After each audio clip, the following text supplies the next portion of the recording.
Blues Matters here. We have Billy Price all the way over in Pittsburgh, USA. Hello, Billy. How are you today? I'm doing great. Thank you. Great to see you, Colin. Good to see you as well. Right, I'm going to take you way, way back. Way, way back. What made you want to be a musician in the first place?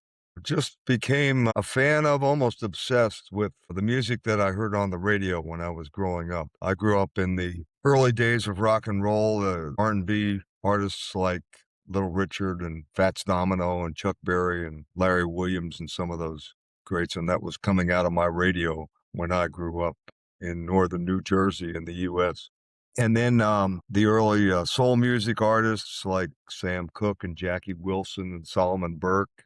And then I became a massive soul music fan during the era of Southern soul music like James Carr and O.V. Wright and, of course, Otis Redding. I was a big Otis Redding fan. So it just and then I figured I could sing a little bit. And so I would imitate my favorites and had little garage bands and that sort of thing. Just always enjoyed doing that. And are you from a musical family? Not really, not at all. My father played a little violin, I guess, but no, I never studied music. I tried to learn how to play guitar. I never got very good at it, but I messed around with it a little bit. Mostly I just liked to be the singer out in front of the band. And you moved from New Jersey when?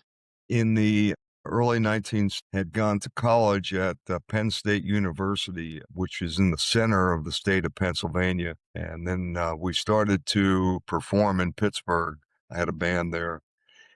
And the band kind of caught on in Pittsburgh, and then I ended up moving there. The band was sort of similar to what Roomful of Blues were at that time. Do you know them? Yeah, so we were playing a lot of pre-rock and roll R&B. We had 3 or 4 horns every night, and a lot of Roy Brown and Roy Milton and Louis Jordan and that kind of music. And that's what we were playing, and we got popular in Pittsburgh, and we started to develop a following and so.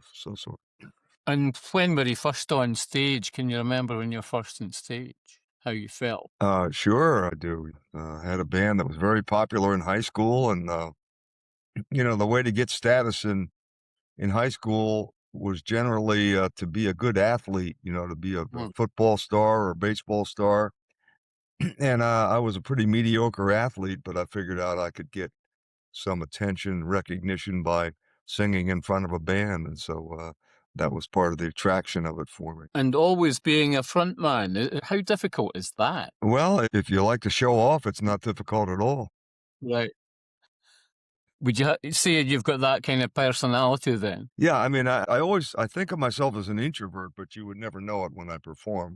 People are always making the comparison of me with sort of Clark Kent and Superman, that I transform once I get on stage, and I've heard that a lot throughout my life. And did you make an absolute effort to do that you weren't Billy Price off stage, or what? Yeah, when I get up on stage, I'm aware of the fact that I'm portraying a character. Now, as time has passed, I've tried to harmonize the dichotomy between my, who I really am and the role that I play. So I have, over the past 10 or 15 years, I've really concentrated on songwriting, and I continue to move in the direction of self-disclosure, authenticity. But in the early days, I was very much playing a role of a blues man or a soul man. And were you like imitating your heroes like O.V. Wright? Yeah, that's right. And nowadays with, Spotify, Apple Music, any of the streaming platforms, you or I could listen to O.V. Wright singing Nickel and a Nail anytime we want to, which was not always the case. A lot of what I did and maybe my early success was that I was opening up people who weren't familiar with O.V. Wright or James Carr to some of their music. And but the music that I did, really, why should anyone listen to me singing Nickel and a Nail when they can listen to O.V. Wright singing? And I realized that. And then you went to play with Roy Buchanan for a couple of years. Yeah, I did. How was that? Well, it was early. I was the young guy in that band at the time, if you can imagine. The other guys were in their 30s, and I was in my early 20s. Roy Buchanan's manager had heard me sing, and he got the idea. Buchanan at that time had 2 albums released on Polydor Records, and Buchanan was this kind of legendary figure. There was on the public broadcasting network in the U.S., there was a documentary about him titled "The World's Greatest Unknown Guitar Player." And guitar players were listening to him a lot. He was signed to Polydor Records, and his albums were critically acclaimed among people who listened to guitar players, but he wasn't really breaking through commercially. And so his manager got the idea to team him up with a young singer, and that was me at the time. And, that strategy didn't exactly work out as planned. I did 1 studio album with him, and then they tried another singer after that on Polydor. And then they decided to move Buchanan from Polydor to Atlantic, but they owed 1 album to Polydor, and so they decided to bring me back for a live recording that was done at Town Hall in New York. And that album was called Livestock, and that album turned out to be much more successful than the studio album was. And in fact, to this day is considered to be one of Buchanan's best albums, because he wasn't really trying so hard to achieve commercial success. It was just basically a jam session, which was what he was best at. So his guitar playing is wonderful, and the sessions were pretty good. That really launched my career. Did you learn a lot of stagecraft working with him? He was not about stagecraft at all. Anything I knew about stagecraft, I learned by watching Otis Redding and James Brown and Wilson Pickett and so forth. The last thing he was interested in was stagecraft. In fact, he was paranoid about people stealing his guitar licks, and he often played with his back to the audience. So, no, I learned a lot of things, but stagecraft was not one of them. What did you learn from him when he took? Well, I already had this, but I developed a greater love and openness for music. He was a music fanatic, just as I was, and he turned me on to a lot of music that I wouldn't have encountered otherwise. And he was right there in the middle between blues and country. And I think I developed an appreciation for country from him. He was he was Americana before there was a term for America. Oh, absolutely. And then there was the Otis Clay as well. You've played with them all, you. How did that come about? The Otis Clay thing was something I'm probably more proud of than anything in my career. I had a band that I started in the late 1970s. It was called Billy Price and the Keystone Rhythm Band. And I was a big fan of Otis Clay. In fact, the title song of the first album that we did was Is It Over? And Is It Over was a cover of a fairly obscure Otis Clay record. He did that record for Cotillion Records and recorded it at Fame Studios in Muscle Shoals, Alabama. And I had a manager of that band at the time, and we were talking about, well, we should try to team up with one of the great soul singers and try to do some shows where the band and I would back them up, and then the soul singer and I would sing together. The ideas that we had were Syl Johnson and Otis Clay, because I did a lot of Syl Johnson material at that time. And we never got anywhere with Syl, but we had a couple of discussions with Otis, and he very reluctantly agreed finally to do a couple of shows with us. So he lived in Chicago. He came to Pittsburgh, and we did a show in Pittsburgh, and then we did a show in Washington, D.C. The shows were unbelievable. They were just amazing. And I had a chance to sing standing right next to Otis Clay the song Is It Over? One of the most emotional moments of my career. It was just amazing. And so that really started the ball rolling. That was in 1982. And we'd perform together frequently, sometimes with his band, sometimes with my band. Then we'd probably done this 20 or 30 times. Around 2015, he was on a legendary rhythm and blues cruise, and he called me and he said, a lot of people on the cruise were suggesting that you and I should do an album together. And so that got us started. I had been talking to Duke Robillard, the great guitar player who founded Roomful of Blues, about producing an album just on me. And so I contacted Duke and said, Otis Clay is interested in doing an album together. Would you be interested in producing? And of course he was. Otis had been on a couple of my earlier albums also. I did an album called The Soul Collection back in 1987, I think it was. And Otis and I sang a song together on that album, and Otis sang a little background vocals, and we used Otis Clay's background singers on that album. And then I did an album with a French guitarist named Fred Chapellier, and Fred and I got Otis to sing Love and Happiness on that album. So I had already recorded with him, but this was going to be a full-length album, and that became the album This Time for Real, which won the Blues Music Award the following year as the Soul Blues Album of the Year. Unfortunately, Otis had passed away a couple of months before we received that award. Yeah, something else. Have you played with Tyrone Davis? Once. Yeah. So I was performing with Otis and my band at a place called Biddy Mulligan's on the west shore of Chicago, and Otis had a little twinkle in his eye, and he said, "I have a surprise for you coming up tonight." So we're up there performing, and then all of a sudden there's something going on at the front door. I look to my left, and in comes Tyrone Davis, with a full-length fur coat, big hat, woman on each arm, and he sits down right in front of us. And so we invite Tyrone to come up and sing, and then Tyrone and Otis and I sang Turn Back the Hands of Time together, trading off. Oh. So, yeah, it was amazing. That would have been some collaboration. When you do the blues cruise and things like that, I mean, you get to jam with a lot of people. Yeah, I do. I was just in Memphis recently. Yeah. For I always go down for the Blues Music Awards, and then I do a little festival in Clarksdale, Mississippi on the weekend after the Blues Music Awards. And yeah, I was in some jams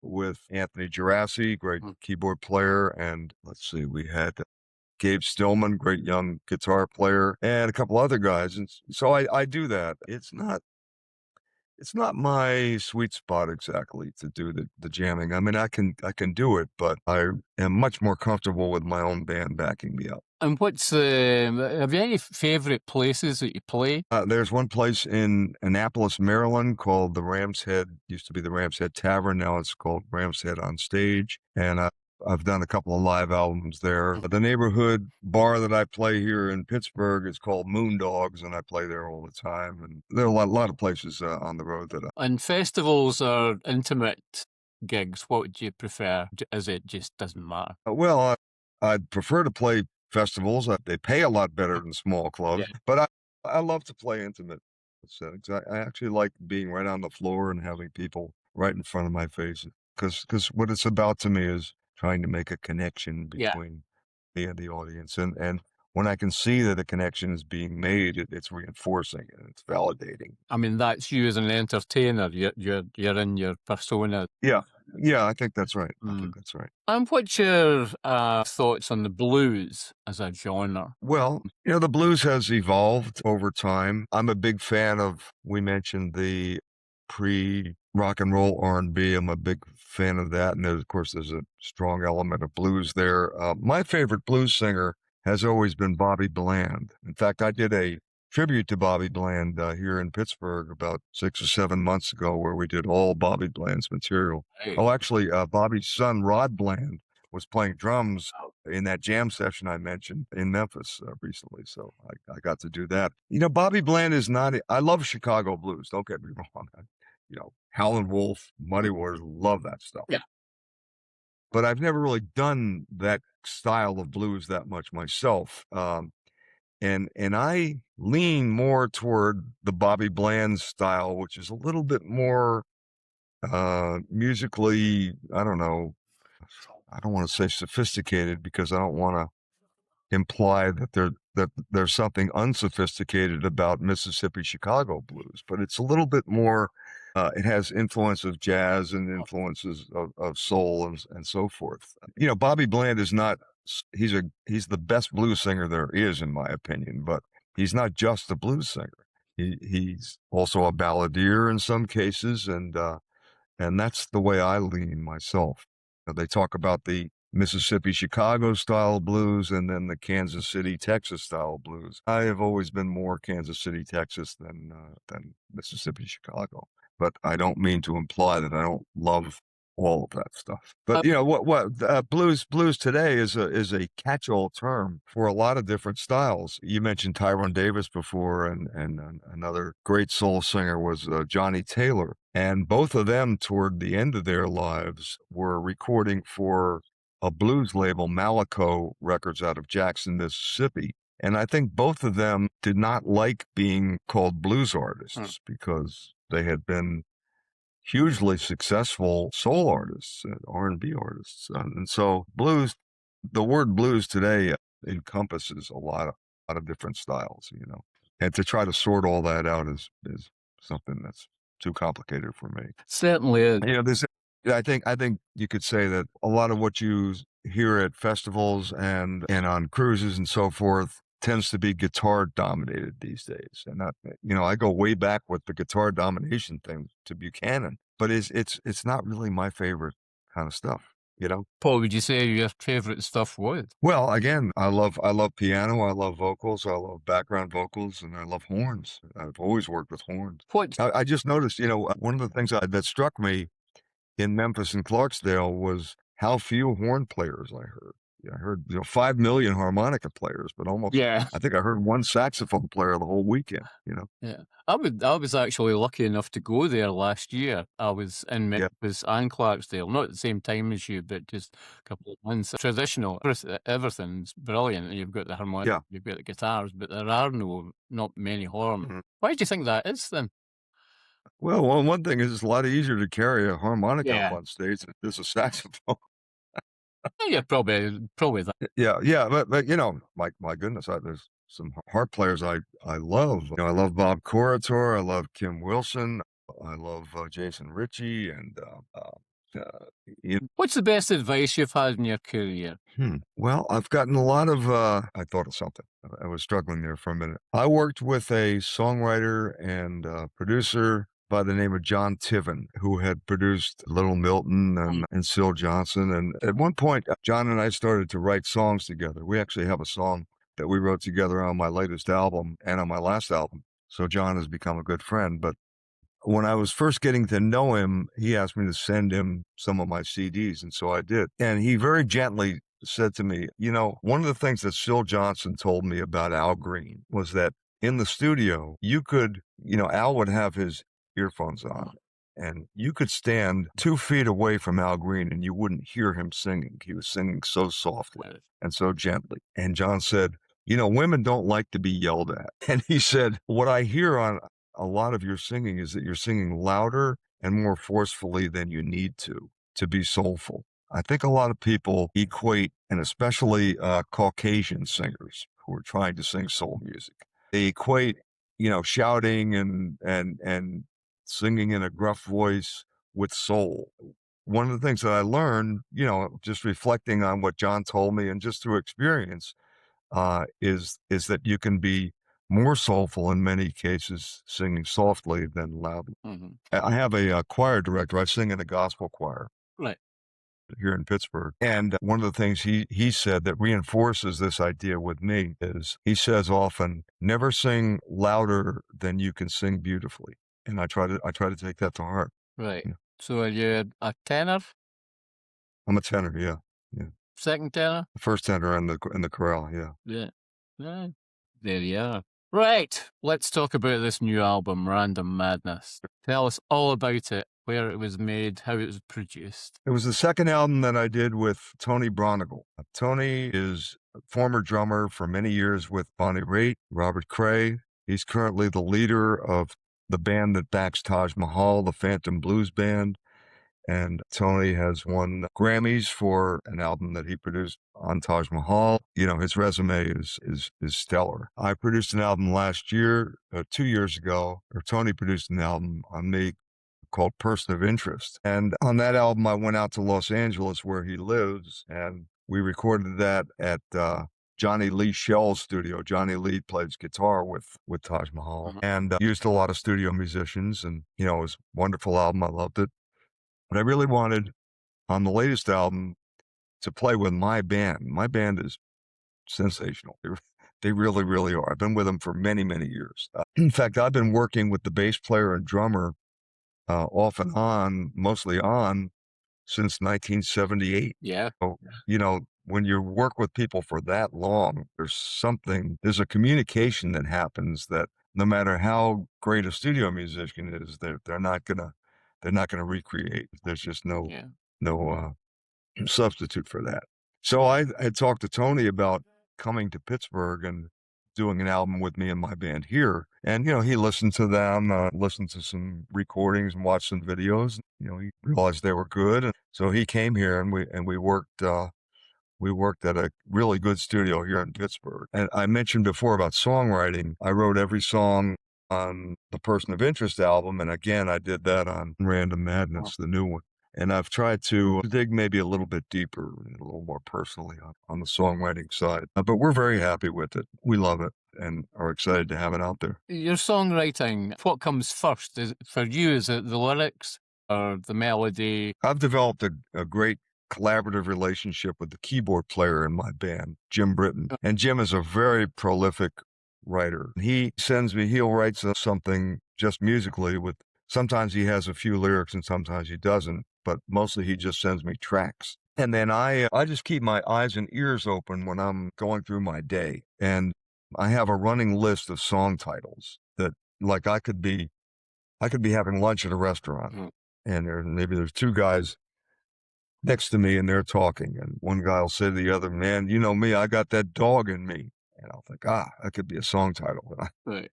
I write that down. So then Jim, my keyboard player, sends me these tracks and I just go through my list and I try to match a musical feeling with a lyric, and then Jim and I develop the song from there. I'll tell you a story. 2 years ago at the Blues Music Awards, my band was down there performing during the event, and I sang a couple of songs, and then I was walking back to the hotel afterwards, and have you ever heard of Jimmy Primetime Smith? I certainly have, yes.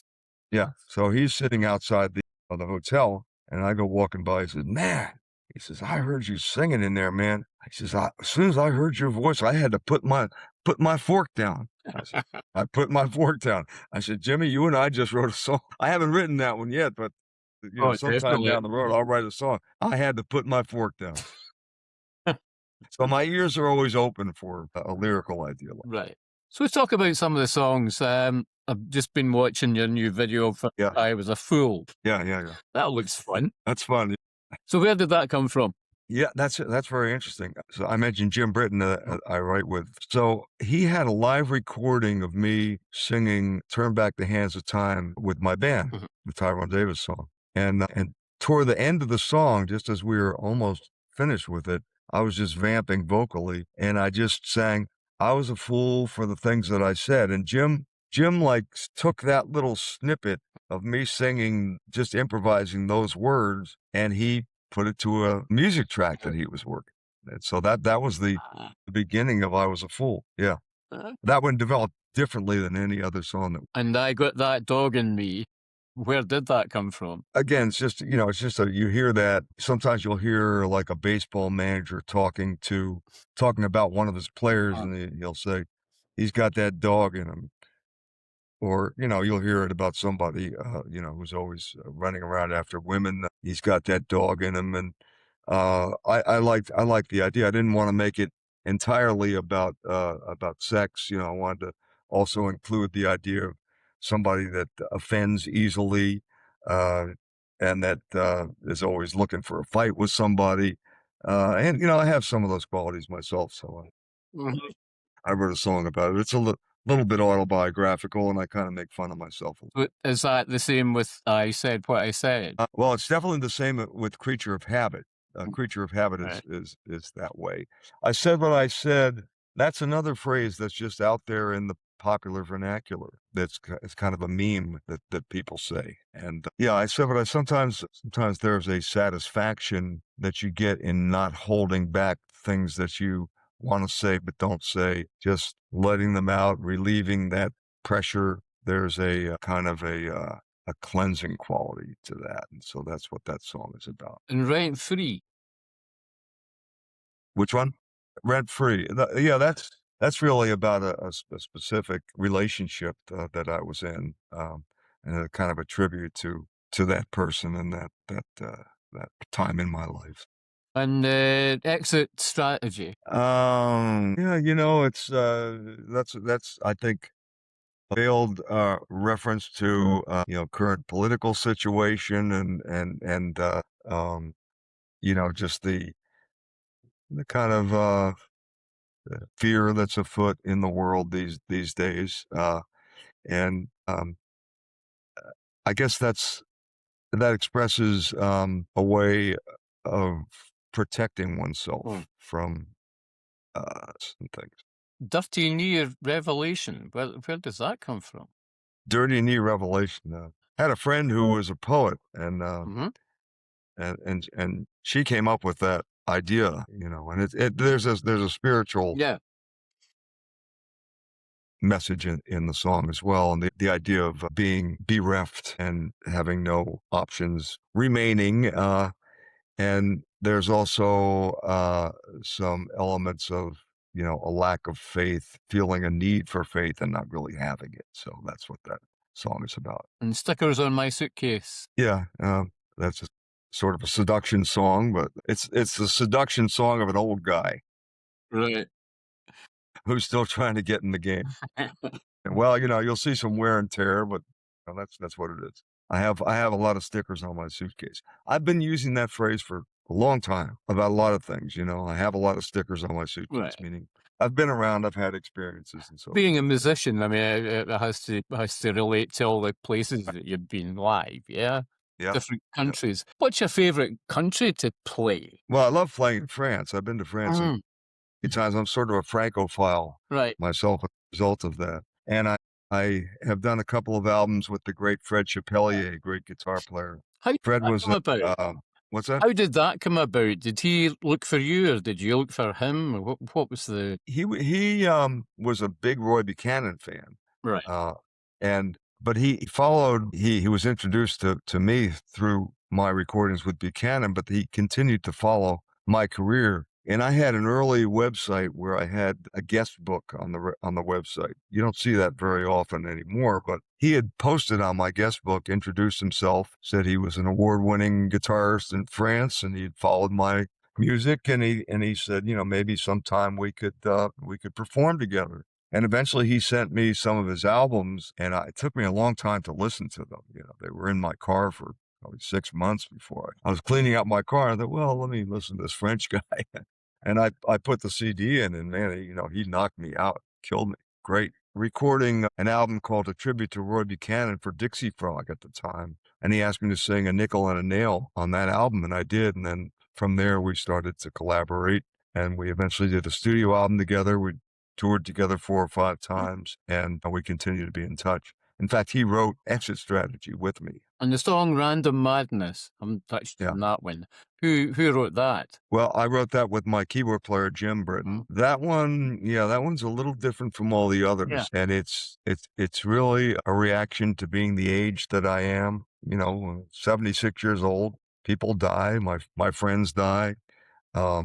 People get a rough diagnosis, a hopeless diagnosis from the doctor, and it's just the vulnerability of being mortal, really. So I explored some of those ideas, and Jim wrote a really beautiful musical setting for those kinds of ideas. It's very dark, and it's I was I think I was invoking artists like Mose Allison, Percy Mayfield, people like that, both musically and lyrically on that song. A little bit of Randy Newman. And have you road tested any of the songs yet? Oh yeah, we're playing them live. We've done some release parties where we play the entire album. So my band is performing those regularly. Yeah. I Was a Fool is a good opening song, both for the album and for the show.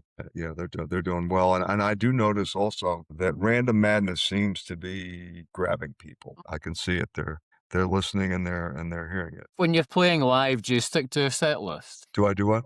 Do you stick to a set list? Set list. Yeah, I do. There's always a tension for me. Like what I always want to do is my newer material, and my longtime fans, they want to recreate, having heard me years ago, and so they want to hear the old favorites, and so I always have to balance that.